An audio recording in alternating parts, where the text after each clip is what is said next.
કંઈ પણ લખવામાં આવ્યા નથી. બાળક નાનું હોય ત્યાંથી મોટું થાય ત્યાં સુધી તેને માતૃ પ્રેમ નામનો નિબંધ આવે છે, પરંતુ હજુ સુધી ક્યાંય પણ પિતા વિશે નિબંધ લખવામાં આવ્યો નથી. હું માતાનો વિરોધ નથી કરતી, પરંતુ હું તો તમને પિતા વિશેનું મહત્વ સમજાવવા ઈચ્છું છું. પિતા શબ્દ તો સૌ જાણે છે, પણ તેનો મર્મ જાણે છે કોઈ નહીં. તો ચાલો આજે હું તમને જણાવું. પિતા એટલે એક મકાનને ટકાવી રાખવા માટે એક મજબૂત પાયાની જરૂર પડે છે, એવી જ રીતે એક સુંદર પરિવારને ટકાવી રાખવા માટે સાહેબ એક પિતાની જરૂર પડે છે. પિતાની હાજરી સૂરજ જેવી હોય છે. શું? પિતાની હાજરી સૂરજ જેવી હોય છે. સૂરજ ગરમ જરૂર થાય છે, પરંતુ જો એ ના હોય ને તો અંધકાર છવાઈ જાય છે.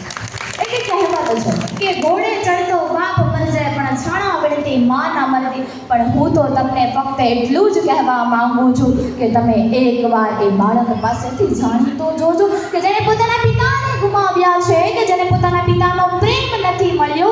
એકવાર એ બાળકને પૂછી તો જોજો કે તેના જીવનમાં પિતાનું મૂલ્ય શું હોય છે. એક વાત છે કે જ્યારે તું નાનો હતો, પાપા પગલી ભરતો હતો, ચાલતા ચાલતા પડી જતો, ત્યારે મનમાં એક જ વિચાર આવતો કે પપ્પા છે ને.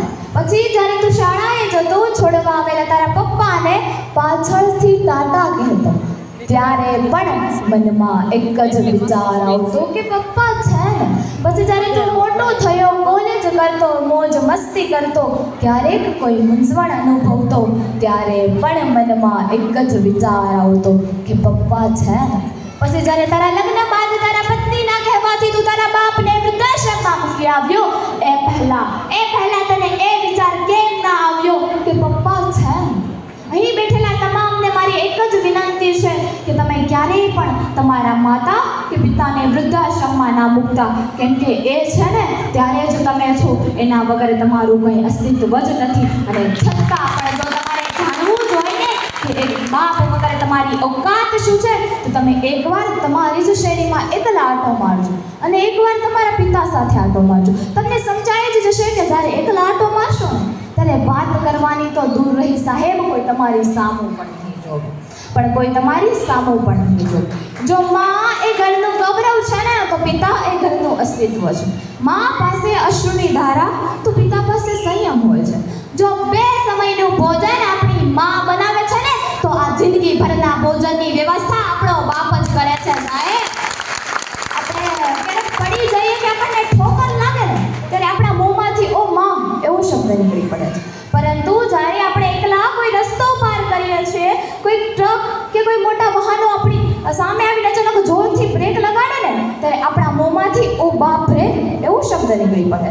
કેમ કે નાના નાના સંકટો માટે આપણને આપણી માતા યાદ આવે છે, જ્યારે આ મોટા મોટા સંકટો માટે સાહેબ આપણને આપણો બાપ જ યાદ આવે છે. કે હું તો ફક્ત એટલું જ કહેવા માંગુ છું કે મને મારા પપ્પા કરતાં સાંજ વધારે ગમે છે. કેમ કે મારા પપ્પા તો માત્ર સારા રમકડા જ લાવે છે. જ્યારે આ સાંજ તો મારા પપ્પાને જ લઈ આવે છે. જો માં એ કે સાહેબ, આ બાપ એ વ્યક્તિ છે કે જેના પડછાયામાં દીકરીઓ રાજ કરે છે. સાહેબ, આ બાપ એ હસ્તી છે કે જેના પગરખાથી પણ આ દીકરીઓને પ્રેમ હોય છે. જો માં એક એવી બેંક છે કે જે તમે તમારા બધા જ દુઃખો જમા કરાવી શકો છો, તો હું કહું છું પિતા એક એવું ક્રેડિટ કાર્ડ છે કે જ્યાં બેલેન્સ ન હોવા છતાં પણ તમને ખુશીઓ અઢળક મળે છે. હવે પિતા વિશે તો હું જેટલું કહું એટલું ઓછું છે, એની માટે તો મારી પાસે શબ્દો ઘટે છે. પરંતુ સમયની મર્યાદાને ધ્યાનમાં લઈ એક છેલ્લી પંક્તિ દ્વારા હું મારી વાણીને વિરામ આપીશ કે થાક ઘણો હતો ચહેરા પર, પણ અનહદ પરિશ્રમ કરતા જોયા છે. આંખોમાં ઊંઘ ઘણી હતી છતાં અડધી રાતે જાગતા જોયા છે. તકલીફો ચારે બાજુથી હતી, પરંતુ એકલા હાથે લડતા જોયા છે. કે તકલીફો કોઈને ગણાવતા ન હતા, પરંતુ અડધી રાતે જાગી ખુલ્લી આંખે અમારા ભવિષ્યના સપના સજાવતા જોયા છે. પાય ભેગી કરી અમારી ખુશીઓને ખરીદતા જોયા છે. પાયે પાયે ભેગી કરી અમારી ખુશીઓને ખરીદતા જોયા છે અને એ ખુશીઓ માટે પોતાના શમણાઓને રોતા જોયા છે, પોતાના શમણાઓને રોતા જોયા છે.